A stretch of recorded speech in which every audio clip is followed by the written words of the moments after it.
Commander Zara Chen stood in the observation deck of the orbital defense station, watching the massive alien fleet approach Earth's outer perimeter. The hegemony ships stretched across space like a dark shadow, their biomechanical hulls pulsing with an eerie crimson light. Intelligence reports counted over 3,000 vessels, each one larger than humanity's biggest dreadnoughts. The ultimatum had arrived exactly 24 hours ago through standard diplomatic channels. The message was brief and brutal in its simplicity. Earth had 1 day to surrender unconditionally or face total annihilation. The hegemony, a coalition of 12 advanced alien species, had conquered 47 star systems in the past century. Their reputation preceded them across the galaxy like a plague. Admiral Morrison entered the observation deck, his weathered face grim but determined. "The Council's made their decision, Commander. We fight." Zara nodded, her fingers dancing across the tactical display. "Good. I never believed in surrendering anyway. How much time do we have?" 21 hours until their deadline expires," Morrison replied, studying the enemy formation. "Their advanced scouts are already probing our outer defense grid. Standard hegemony doctrine suggests they'll wait until the last moment before launching their assault." The hegemony had earned their fearsome reputation through overwhelming force and technological superiority. Their bioships could adapt mid-battle, growing new weapons and defensive systems as needed. Their energy weapons could punch through any known shielding, and their soldiers were genetically engineered killing machines that felt no fear or pain. But the aliens had made one critical miscalculation. They assumed humanity would behave like every other species they had encountered. They expected panic, desperate negotiations, and ultimately, submission. They didn't understand that giving humans time to prepare was like handing a loaded weapon to someone with nothing left to lose. Zara pulled up the defensive grid on her display. Earth's orbital platforms hummed with activity as work crews made final preparations. The planet's surface bristled with newly installed weapons systems, their targeting arrays scanning the void for incoming threats. In the asteroid belt, hidden weapon platforms waited in silence, their stealth systems masking their presence from enemy sensors. "Status report on Project Prometheus?" Zara asked, her voice steady despite the magnitude of what they faced. Morrison's eyes gleamed with something that might have been satisfaction. "The prototype worked beyond our expectations. Dr. Patel's team managed to solve the power coupling issues just 6 hours ago. We have 17 units ready for deployment." Prometheus had been humanity's secret ace in the hole for the past 3 years. While the galaxy believed Earth's defenses were limited to conventional weapons, human engineers had been working on something that would make even the hegemony think twice. The project combined human ingenuity with salvaged alien technology from previous encounters, creating weapons that shouldn't exist according to known physics. The communication array crackled to life, and a voice filled with artificial harmonics echoed through the chamber. The hegemony's lead diplomat, or what passed for one among their kind, began speaking in accented English. "Primitive mammals of the third planet, you have been granted a mercy few species receive. One rotation of your world to prepare for your inevitable assimilation into the hegemony. Use this time wisely. Evacuate your most useful specimens to designated collection points. Resistance will result in the complete sterilization of your world." The transmission ended abruptly, leaving silence in its wake. Zara felt a cold fury building in her chest. The casual arrogance of the message, the assumption that humanity would simply roll over and accept slavery, ignited something primal in her warrior's heart. "They really don't know us at all, do they?" she murmured, pulling up fleet deployment orders on her tablet. Across the solar system, human forces were moving into position with practiced efficiency. The Mars Colonial Defense Force had launched their entire fleet toward the asteroid belt. Europa Station had activated its experimental weapon systems, and even the research outposts on the outer planets were preparing to contribute to Earth's defense. But it wasn't just the military preparing for war. On Earth's surface, civilian populations were organizing with the same methodical determination that had carried humanity through every crisis in their history. Factories that had been producing consumer goods were retooling for weapons production. Scientists were sharing research data that had been classified for decades. Even children were contributing, using their gaming skills to help operate drone swarms remotely. Zara watched the tactical display update in real time as human forces moved into their assigned positions. The hegemony scouts were maintaining their distance, clearly confident in their superiority. They had no idea what was coming. 3 hours into the 24-hour ultimatum, Zara noticed something interesting on the long-range sensors. The hegemony's forward elements had stopped their advance. For the first time since entering the solar system, their ships were holding position instead of moving closer to Earth. "Admiral, are you seeing this?" She called Morrison over to the sensor station. Morrison studied the readings, his eyebrows rising in surprise. "They've gone to defensive formation. That's unusual for the hegemony. Their standard doctrine calls for continuous pressure on the enemy." Zara pulled up intelligence files on previous hegemony conquests. In every recorded instance, their fleets had maintained steady pressure on defending forces, never allowing enemies time to organize effective resistance. The fact that they had suddenly shifted to a defensive posture suggested something had changed their tactical assessment. "Run a full spectrum scan of their fleet," Zara ordered. "I want to know what they're detecting that we're not seeing." The answer came back within minutes, and it made Zara smile for the first time since the ultimatum arrived.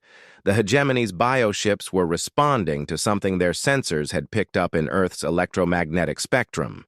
The aliens were detecting energy signatures they couldn't identify or classify.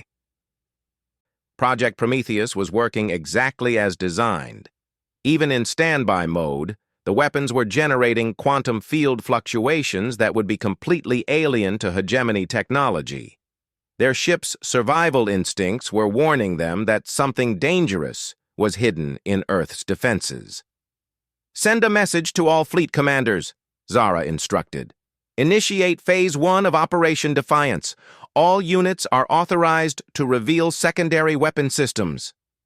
Across the solar system, human ships began powering up weapons that officially didn't exist. Particle beam arrays that could punch holes in asteroids came online. Gravity manipulation devices that could create artificial black holes started charging. Quantum disruptors that could unravel matter at the subatomic level began their startup sequences. The hegemony's response was immediate and telling. Their forward scouts began falling back toward the main fleet, their bioships clearly agitated by the energy readings they were detecting. For a species that had conquered 47 star systems, this was unprecedented behavior. Zara felt a grim satisfaction as she watched the alien fleet's formation shift again. The hegemony commanders were discovering that their intelligence on human capabilities was dangerously incomplete. They had expected to face primitive kinetic weapons and nuclear missiles. Instead, they were detecting technology that challenged their understanding of physics. But Zara knew the real surprise was yet to come. Prometheus was still in its initialization phase, and the weapons that were currently causing concern among the hegemony forces were just conventional human technology enhanced with alien components. The true weapons humanity had developed remained hidden, waiting for the right moment to reveal themselves. As the 4th hour of their day of preparation began, reports started coming in from observation posts throughout the solar system. The hegemony fleet was no longer advancing. Instead, their ships were spreading out into a wider defensive formation, clearly preparing for a battle they hadn't expected to fight. "Commander," Morrison said quietly, studying the latest tactical updates. "I think we might actually have a chance at this." Zara nodded, her eyes fixed on the strategic display. We're not just going to have a chance, Admiral. We're going to win. The hegemony made the mistake of giving humanity time to prepare. They're about to learn why that was the worst tactical decision they could have made. Dr. Sarah Patel stood in the control center of Prometheus Station, her hands moving across holographic displays with practiced precision. The underground facility, buried 3 kilometers beneath the Australian outback, hummed with barely contained energy. Around her, dozens of technicians monitored systems that pushed the boundaries of known science. Quantum field generators are at 97% efficiency, reported Dr. Kim, her voice tight with concentration. The exotic matter containment is holding steady. Sarah nodded, her attention focused on the main display showing the positions of 17 Prometheus weapons scattered across Earth's surface and orbital platforms. Each one was a masterpiece of human engineering, combining theoretical physics with salvaged alien technology in ways that should have been impossible. The breakthrough had come 2 years ago when humanity managed to capture a damaged hegemony scout ship. The vessel's biotechnology had been unlike anything human scientists had encountered. Instead of traditional mechanical systems, the ship used living tissue that could adapt and evolve in real time. But more importantly, it had revealed the fundamental principles behind hegemony energy manipulation. Human scientists had always approached physics with rigid mathematical models. The aliens used intuitive biological processes that treated physical laws as suggestions rather than absolutes. When human analytical thinking merged with alien adaptive technology, the results had exceeded every projection. Dr. Patel, we're receiving reports from the orbital defense platforms, announced Lieutenant Torres from the communications station. The hegemony fleet has assumed a defensive formation. Their bioships appear to be responding to quantum signatures from our weapons. Sarah smiled grimly. Even powered down, the Prometheus weapons generated field distortions that would be completely alien to hegemony sensors. Their ship's biological survival instincts were warning them of danger they couldn't identify or understand. The hegemony had conquered 47 star systems by following the same pattern. Overwhelming technological superiority combined with psychological warfare that broke enemy morale before the first shot was fired. They would arrive with massive fleets, demand immediate surrender, and then demonstrate their power by destroying a few military targets. Most species surrendered rather than face total annihilation. But humans didn't think like most species. When faced with impossible odds, humanity had a disturbing tendency to become more dangerous, not less. The hegemony's ultimatum hadn't created fear and despair.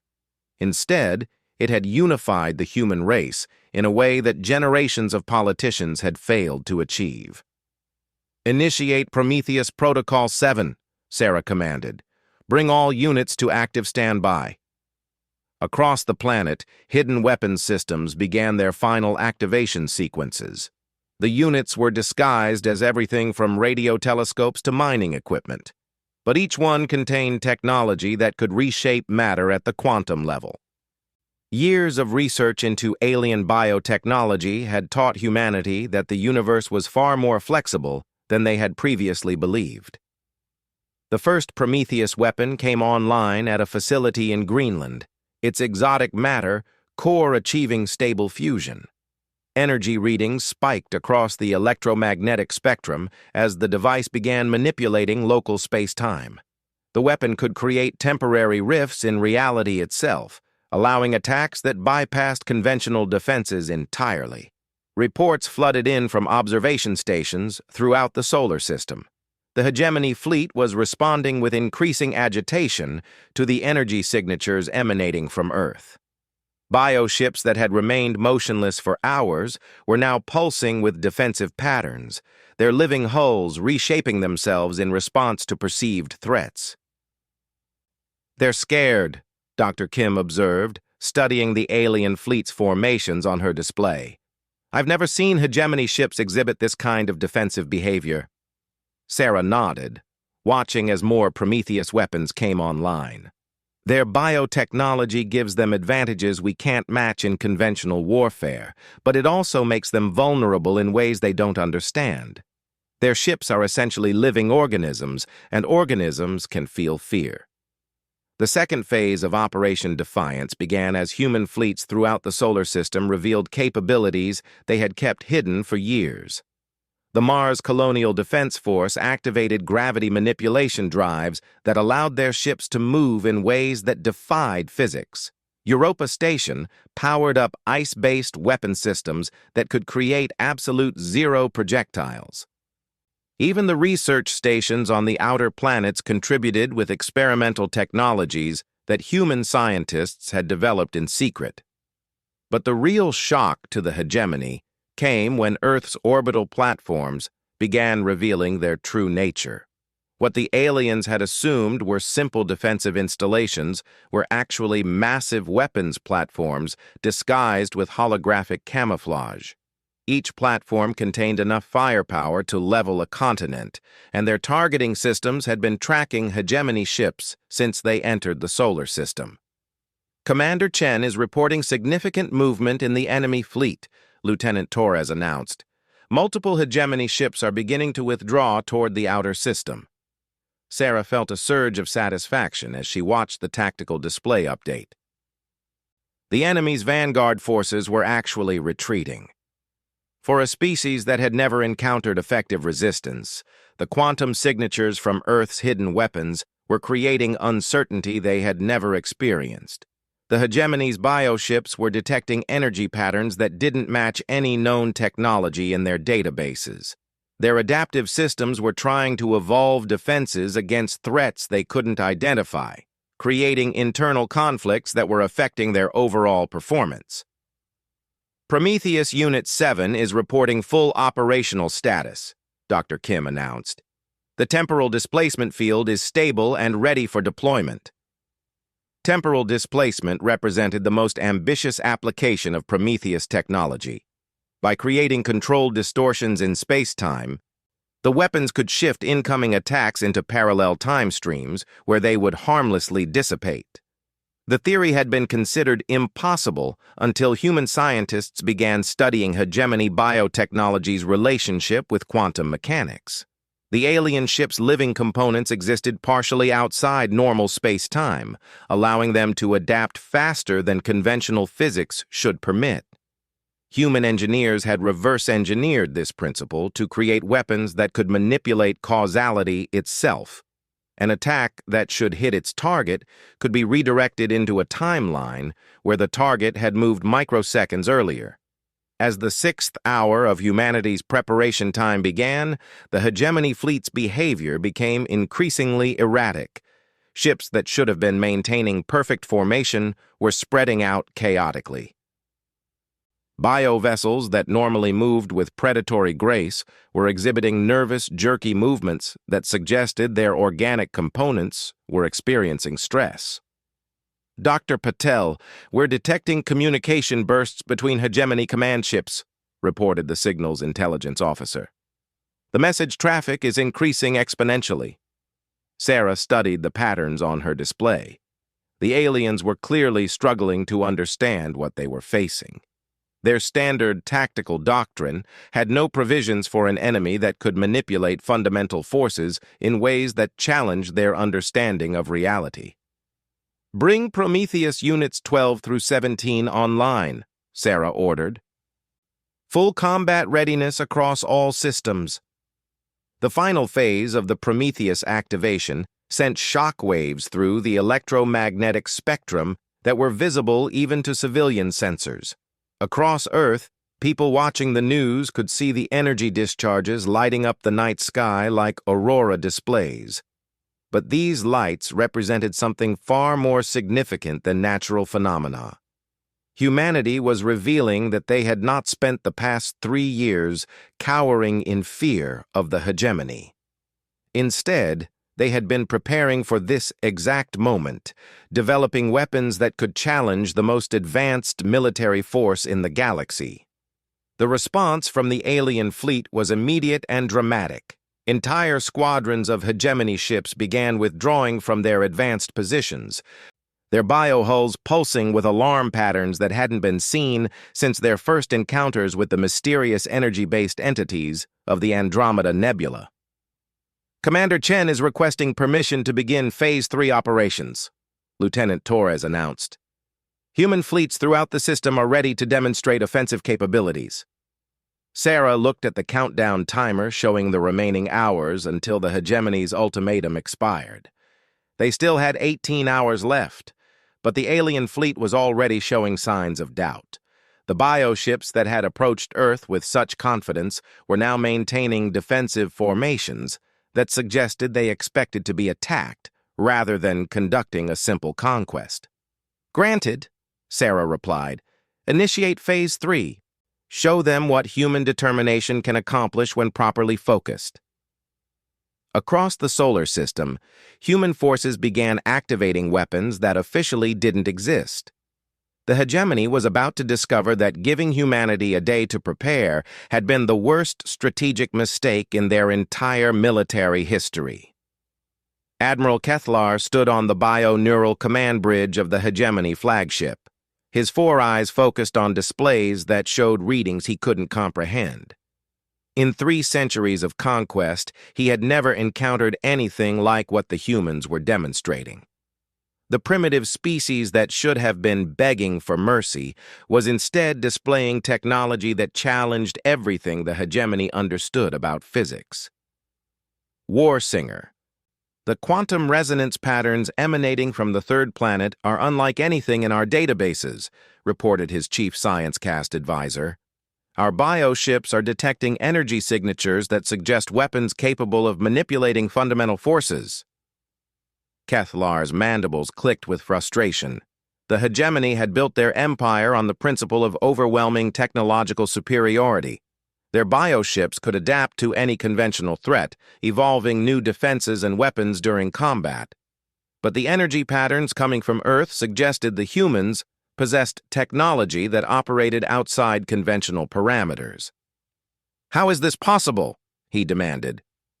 "Our intelligence indicated these mammals had barely achieved faster-than-light travel. They should not possess weapons that can generate exotic matter fields." The answer came from an unexpected source. War Singer Velthar, the fleet's combat specialist, approached the command throne with obvious agitation. Her usually calm demeanor had been replaced by something Kethlar had never seen in a veteran of 47 conquests. Uncertainty. "Admiral, I have reviewed the tactical data from our previous encounters with this species," she said, her voice carrying harmonics of concern. "The humans have been deliberately concealing their true capabilities. Every engagement we have had with their forces has been carefully managed to make us underestimate their technological level." Kethlar felt a cold realization settle in his consciousness. The scattered skirmishes with human explorers over the past decade, the supposedly accidental encounters with their research vessels, the capture of what they had assumed was an advanced human warship. All of it had been orchestrated to provide the hegemony with false intelligence about human capabilities. "They have been studying us," he whispered, the implications hitting him like a physical blow. Every encounter, every captured vessel, every diplomatic contact. They have been learning about our technology while feeding us disinformation about theirs. The tactical display updated with new information from the fleet's biosensors. The energy readings from Earth had increased again, and now the sensors were detecting something that made Kethlar's biosynthetic blood run cold. The humans were manipulating quantum fields in ways that allowed them to exist partially outside normal space-time. That ability was supposed to be unique to hegemony biotechnology. Their living ships could phase in and out of reality, allowing them to survive weapons that would destroy conventional vessels. But somehow the humans had not only discovered this principle, but had found ways to weaponize it that the hegemony had never considered. "Admiral, we are receiving a transmission from the Human Defense Forces," announced the communications officer, his voice trembling with harmonics of fear. The holographic display materialized above the command platform, showing a human female in military uniform.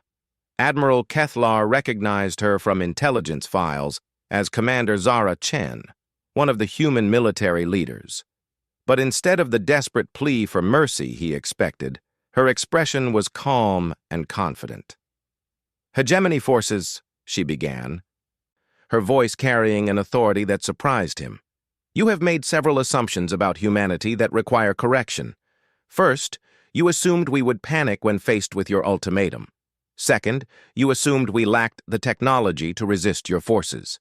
Third, and most importantly, you assumed that giving us time to prepare was an act of mercy."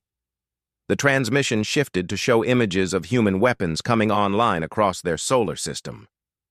Kethlar watched in growing horror as platforms that their sensors had identified as mining stations revealed themselves to be massive weapon systems. Ships that should have been fleeing in terror were instead moving into attack formations with coordinated precision that spoke of years of preparation. "Let me explain what actually happened when you gave us 24 hours to surrender," Commander Chen continued. "You gave us time to activate weapon systems that have been under development for 3 years. You gave us time to coordinate defenses that span our entire solar system. Most importantly, you gave us time to demonstrate something you clearly don't understand about humanity." The display showed energy readings from Earth's surface that made the hegemony's most powerful weapons look like primitive tools. Quantum distortion fields that could unravel matter at the subatomic level, temporal displacement systems that could redirect attacks into alternate timelines, gravity manipulation devices that could create artificial singularities. "We don't surrender," Chen said simply. "We adapt. We evolve. We find ways to turn our enemies' strengths against them, and you, Admiral Kethlar, just gave us everything we needed to do exactly that." The transmission ended, leaving the command bridge in stunned silence. Kethlar realized that his fleet wasn't facing a primitive species defending their homeworld. They were confronting a military force that had spent years preparing for this exact confrontation, using the hegemony's own overconfidence as a weapon against them. "War Singer, tactical assessment," Kethlar commanded, though he already suspected what the answer would be. Velthar studied her displays with growing alarm. "Admiral, the humans are not responding like any species we have previously conquered. Their weapons are designed specifically to counter biotechnology. They have somehow learned to manipulate the same quantum fields our ships use for adaptive defense." As if to emphasize her point, the tactical display lit up with new contacts. Human vessels that had been hiding throughout the solar system were revealing themselves, their stealth systems disengaging to show a defensive network that spanned from the asteroid belt to the outer planets. But these weren't desperate survivors preparing for a last stand. They were predators that had been lying in wait for their prey to arrive. "Admiral, the Prometheus weapons are achieving full operational status," reported the ScienceCast advisor. "Our bioships are detecting quantum resonance patterns that could disrupt our adaptive matrix. If they target our vessels with those weapons, our ability to evolve defenses could be completely compromised." Kethlar felt his certainty crumbling. The hegemony's entire military doctrine was based on their bioships' ability to adapt faster than enemies could respond. If the humans had found a way to disrupt that process, then his fleet was facing weapons that could destroy them before they could evolve appropriate defenses. The first demonstration of human capabilities came without warning. One of the hegemony's scout ships, maintaining a position near Earth's moon, simply ceased to exist. There was no explosion, no energy discharge, no indication of an attack. The vessel was there one moment and gone the next, as if it had been edited out of reality. "What happened to Scout 7? Kethlar demanded. "Unknown, Admiral," came the terrified response. "Our sensors show no weapons fire, no energy discharge. The ship appears to have been removed from space-time itself." More demonstrations followed in rapid succession. A second scout ship found itself trapped in a localized time loop, repeatedly experiencing the same 10 seconds while unable to escape or communicate. A third vessel discovered that its biohull had been quantum locked, preventing any adaptive changes while human weapons systematically disabled its systems. "Admiral," Warsinger Velthar said quietly, "our forward elements are requesting permission to withdraw to defensive positions." Kethlar stared at the tactical display in disbelief. In 3 centuries of conquest, no hegemony force had ever requested permission to retreat before the battle had even begun. But his ships were facing an enemy that could manipulate reality itself, turning their greatest strength into a fatal vulnerability. "How many hours remain until our ultimatum expires?" he asked, though part of him already knew it didn't matter. 16 hours, Admiral." Kethlar realized that the humans had achieved something no other species had managed in the hegemony's long history of conquest. They had made his forces afraid. The bioships, evolved to feel confidence in their adaptive superiority, were now experiencing an emotion they had no mechanism to process: doubt. "Send a message to the human forces," Kethlar commanded, his voice heavy with the weight of a decision that would reshape the galaxy's balance of power. "Request immediate ceasefire negotiations." The command bridge fell silent. For the first time in hegemony history, they were the ones asking for mercy. "Admiral," Velthar said softly, "what do we tell the High Command?" Kethlar studied the display showing human weapons that could rewrite the laws of physics, then looked at his own fleet of bioships that suddenly seemed primitive by comparison. "Tell them we have encountered a species that represents everything we thought was impossible. Tell them that humanity is not a target for conquest." He paused, watching as more human weapons came online across their solar system. "Tell them we just made first contact with our equals." The great hegemony fleet, which had arrived expecting to add another conquered world to their empire, instead found itself in full retreat before a species that had turned their greatest weakness into an insurmountable strength. They had given humanity time to prepare, and humanity had used every moment to become something the galaxy had never seen before, a force that could make even the hegemony think twice about their place in the universe.